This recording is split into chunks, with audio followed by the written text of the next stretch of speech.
Good morning students.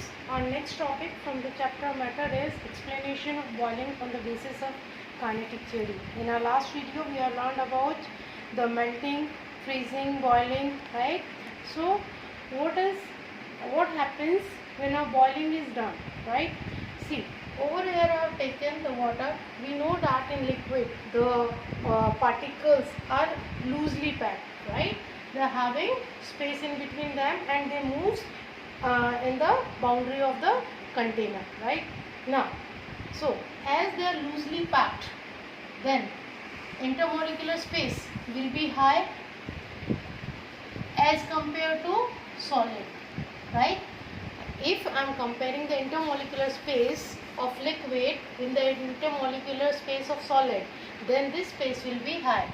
And now we know that if the space increases, the force get decreased. So intermolecular force of attraction in between the molecules, in between the particles of liquid, it will be less as compared to the solid, right? So what it means that they will exert less force of attraction on one another. So obviously they will move in all direction within the boundary of the liquid, and as they are moving, that means they will possess the kinetic energy, right? As the particles are moving faster than as that of as compared to solid, that means the kinetic energy will be high as compared to solid, right? So now this is all about the liquid, but after heating, when the liquid is being heated, right, then what happens? The particles gains enough energy and they move faster. As they are moving faster, that means the kinetic energy increases on heating, right? So at the boiling point, what happens? The particle of liquid will acquire the sufficient energy, the sufficient kinetic energy to overcome the intermolecular force of attraction. See, the particles of liquid are already having less intermolecular force of attraction as compared to solid. Now, as the heating is being given, that means they are gaining the energy, and when they gain the sufficient amount of energy, what will happen? They will move out, right? They will move out from each other, right? And they will acquire sufficient energy to overcome this force of attraction, right? So at this temperature, what happens? Your liquid starts boiling, right? So also last we have also learned that the temperature of water does not rise after the boiling point is reached. Why the temperature is not getting changed? I am saying whenever the boiling is done, temperature is not affected, right? Why it is happening? Because when we are rising the temperature, the heat energy that is being given after heating, that heat energy is being absorbed by the particles, and that energy is used to do the work to move out, to overcome this force of attraction. That's why the temperature will not rise, right? So this liquid, the liquid is utilizing it in doing work against the intermolecular force of attraction in order to increase their intermolecular space. That's why the temperature is not affected. So now what is the effect of pressure on boiling? Effect of pressure. Have you seen that when you cook food in open utensil, or either you cook food in cooker, then in which the cooking gets faster? Obviously in a pressure cooker, why it is happening? Because in the pressure cooker the vapors are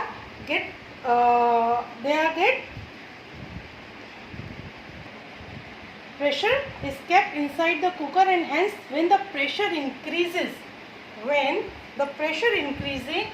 if pressure is increasing, the boiling point will also increase, and hence similarly if you are decreasing the pressure, the boiling point will also decrease, right? That means this is vice versa.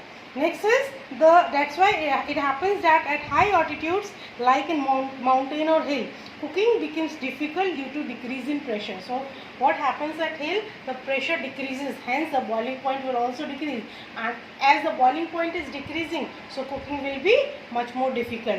Next is the effect of impurity. What happens when the impurity is added? The boiling point of liquid increases on adding impurity. If impurity is added, then your boiling point will increase. This is the effect of impurity pressure on the boiling point. Next is the condensation. Condensation is what? It is a process in which gas changes into liquid state. Right? This is your condensation.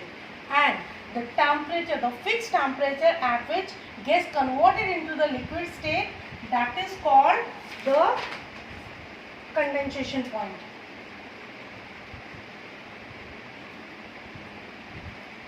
Right? So condensation point is what? It is the fixed temperature. Right?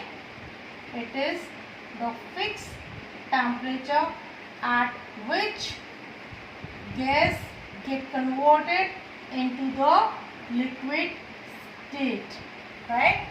So next is, and it happens at 100 degrees Celsius. That means when steam is cooled down at 100 degrees Celsius, it will get converted into water and the temperature will remain same.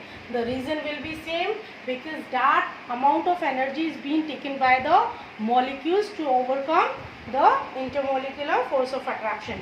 Next is your sublimation. Sublimation and deposition.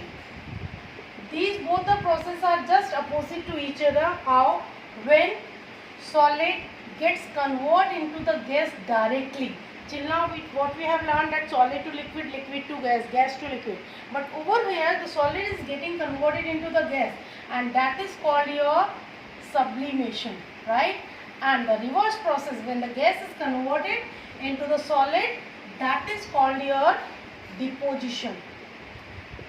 Right? So deposition and sublimation are just opposite process. Right? And so what we say, the process during which a solid directly changes into gaseous state on heating, that is called sublimation, and the process during which a gas directly changes into solid state on cooling is called deposition. Right? And the process of sublimation and deposition, just like if I have put a camphor on heating, then what will happen? Camphor will convert it into the vapor directly. It will not convert it into the liquid. So this is the example of sublimation. Right? Next is explanation of sublimation and deposition on the basis of kinetic theory. How the kinetic theory is there in sublimation and the deposition. The substances that undergo sublimation have very weak intermolecular force of attraction. Right? That's why they get directly converted into the gas. So when these substances are heated, right? When these, just like your camphor, dry ice, when these substances are heated, then what happens? They get enough kinetic energy and stay vibrating vigorously, and their speed is so fast that directly from solid they get very apart. Right? The solid to they get converted into the directly into the gases. The intermolecular force of attraction, the force decreases and the space between them, the intermolecular space increases very fastly, thus the solid changes into liquid. When the gas is cooled, the particles lose their kinetic energy so fast that they convert into the solid directly. That process is so fast, that's why the in-between process is not there. That is the explanation of sublimation and deposition on the basis of kinetic theory. Next, we will in the next video we will go for the evaporation and the rate of evaporation and the application of evaporation.